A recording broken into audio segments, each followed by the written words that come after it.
নমস্কার,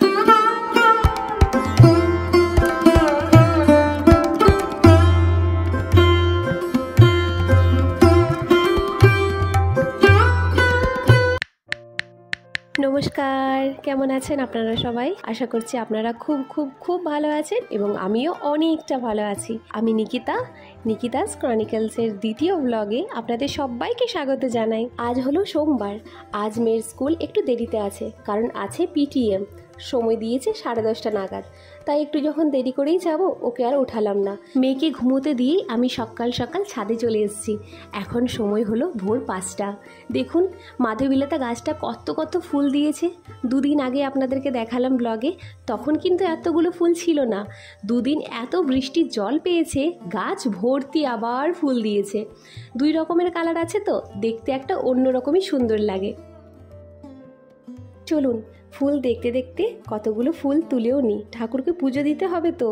কিছু ফুল তুলে নিয়েছি আমি, আবার কিছু ফুল গাছেও রেখে দিয়েছি। এটা হলো অলকানন্দা, 7 মাস পর ফুল দিচ্ছে, জানি না কেন, হয়তো অযত্নের জন্যই হয়তো ফুল দিতে পারেনি। যাকগে একটা ফুল তুলে নিলাম। ওইদিকে আছে জবা, কিছু জবা আছে, জবাগুলোও তুলে নিচ্ছি। আর সাথে আছে কলকে গাছটাতে এবারে যত্নর জন্য অনেক ফুল দিচ্ছে। বলতে পারেন প্রত্যেক দিন 7টা থেকে 8টা করে ফুল পাচ্ছি, এবং ফুলের সাইজগুলো অনেকটা বড় হয়েছে। দূরে একটা ফুল রয়ে গেছিল, চলুন এটাও তুলে নিই। আজকে অনেক টেকোমা ফুলও দিয়েছে। আজকে আর বাইরে যাওয়ার দরকারই নেই, ঘরে এত ফুল পেয়েছি, এই ফুল দিয়েই পুজো হয়ে যাবে। দেখুন এত পরিমাণে ফুল পেয়েছি যে হাতে আর ধরতেই পারলাম না, কার্নিশের মধ্যেই রেখে দিলাম।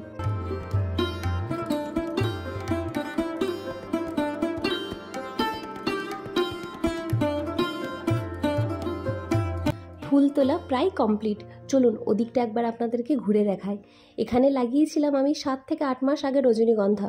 দেখুন গাছটা ভালোই হয়েছে, কিন্তু এখনও ফুল দিচ্ছে না। বর্ষারই গাছ, কবে যে ফুল দেবে বুঝতেই পারছি না।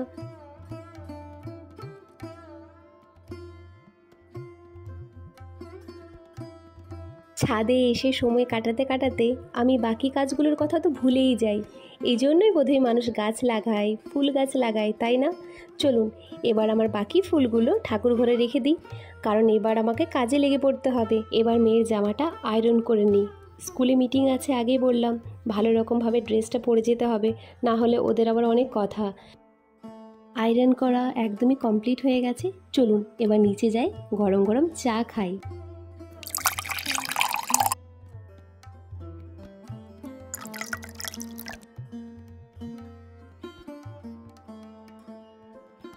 চা খেতে খেতে শাশুড়ি বৌমাতে মিলে অনেকক্ষণ একটু গল্প করে নিই। চাটা আস্তে আস্তে খাওয়াও হয় এবং বাড়িতে যে কী কাজকর্মগুলো করব সেগুলো একটু প্ল্যানিংও করা হয়। আসলে আজকে দুটো কাজ আছে। একটা হচ্ছে 10:30টার সময় মেয়ের স্কুলে মিটিং আছে, তারপর আবার শাশুড়ি মা যাবেন ওনার বাপের বাড়ি।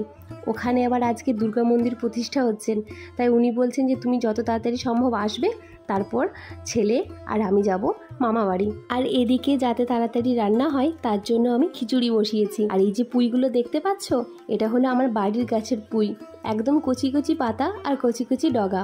দিয়ে দিলাম এটাও খিচুড়ির মধ্যে। আলু, মূলো, গাজর একসাথে ভালো করে ভেজে নেওয়ার পর তারপর কুমড়োগুলো দিয়েছিলাম। কুমড়োটা ভালো করে ভেজে নেব, একদম কড়া কড়া করে ভাজবো, যাতে করে কুমড়োর টেস্টটা অনেক ভালো আসে। এরপর ক্যাপসিকাম দিলাম, ক্যাপসিকামটা একটু ভাজবো, তারপর দিয়ে দেবো পুঁইগুলো ভালো করে ভাজতে হবে, কিন্তু ওই যে পুঁইয়ের যে ফেলে ব্যাপারটা থাকে, সেই ব্যাপারটা যেন ভালো করে কেটে যায়। বাড়িতে সবার নিরামিষ খাবার ভালো লাগলেও আমার মেয়ের কিন্তু একদমই ভালো লাগে না। আসলে ওর ডিম, মাছ, মাংস ছাড়া মুখে খাবার উঠেই না, তাই ওর জন্য পরে ডিমের কারি রান্না করব। আগে খিচুড়িটা ভালো করে রান্না করে নিই। তোমরা দেখতে পেলে পুঁইটা ভালো করে ভেজে নেওয়ার পর আমি আদা, জিরা, ধনে, কাঁচা লঙ্কা বাটার পেস্টটা দিয়ে দিলাম। এই মশলাটা ভালো করে কষিয়ে নেব, তারপর মুগ ডাল, অড়হর ডাল আর বিটির ডালটা দিয়ে দেবো।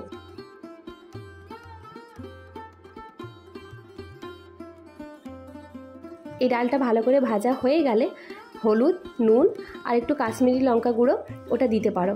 তারপর আমি লাস্টে দিলাম টমেটোটা। এবার এই সমস্ত ভাজা হয়ে গেলে তারপর আমি হাঁড়ির মধ্যে খিচুড়ি হতে দিয়ে দেবো। খিচুড়ি বসিয়েই আমি উপরে গেছিলাম ড্রেস চেঞ্জ করতে। এসে দেখি মা কুমড়ো ভাজি করে রেখেছে। এই রান্নার রেসিপিটা তোমাদের সাথে আরও অন্য একদিন শেয়ার করব।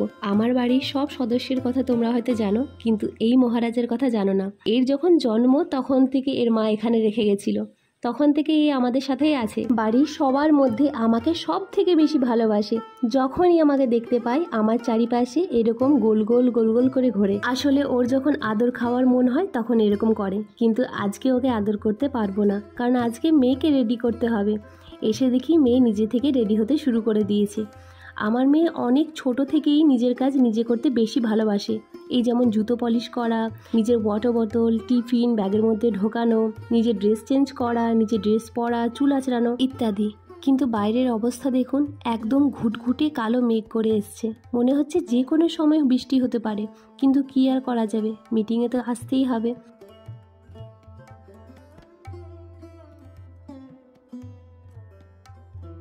চলে এসেছি ভয়ে ভয়ে স্কুলে।